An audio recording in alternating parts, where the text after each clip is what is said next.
હું છું doctor Nilesh Dhanani, diamond hospital Bhavnagar. આજે હું તમને જણાવીશ તમારા શરીરનો છુપો દુશ્મન હાઈ બ્લડ પ્રેશર, બીપી। તમને નામ સાંભળેલું જ હશે કે આપણો છુપો દુશ્મન કોણ છે? બીપી।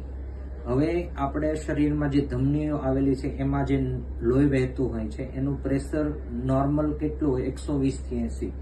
જો આ પ્રેશર વધી જાય તો શું તકલીફ થાય એ રેગ્યુલરલી આપણને તાત્કાલિક ખબર પડતી હોતી નથી, જે અમુક ટાઈમ પછી ઘણીવાર ખબર પડતી હોય છે। તો આપણે છુપા દુશ્મનને આપણે જાણવા માટે આપણે રેગ્યુલર આપણા ફેમિલી ડોક્ટર પાસે બ્લડ પ્રેશર ચેક કરાવવું જોઈએ।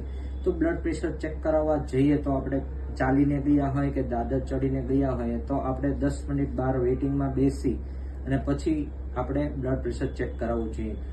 અમુક કેસમાં આપણને બ્લડ પ્રેશરના લક્ષણો જોવા મળે છે, જેમાં મુખ્યત્વે છે ચક્કર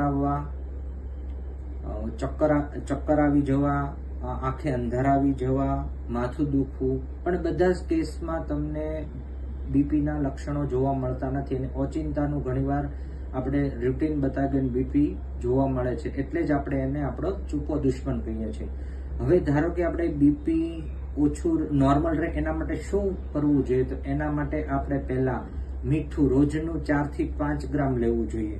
જો કિડનીની તકલીફ હોય તો ડોક્ટરની સલાહ મુજબ એનાથી પણ ઓછું સલાહ આપવામાં આવે છે। જો બીપી વધારે હોય તો શું થાય? હૃદયની દિવાલ જાડી થઈ જાય, કિડનીની કાર્યક્ષમતા ઘટી જાય, મગજમાં ગાંઠ થાય અથવા લોહી વહી જાય, જેને આપણે લકવો કહીએ છીએ, પેરાલાઇસિસ કહીએ છીએ, આંખના પડદાને નુકસાન થાય, એના મુખ્યત્વે તકલીફ છે। અને જો આપણે આ કઈ રીતે પ્રિવેન્ટ કરી શકીએ? તો આપણે આને પ્રિવેન્ટ કરવું હોય અથવા આની આપણે ઉપાય શું છે?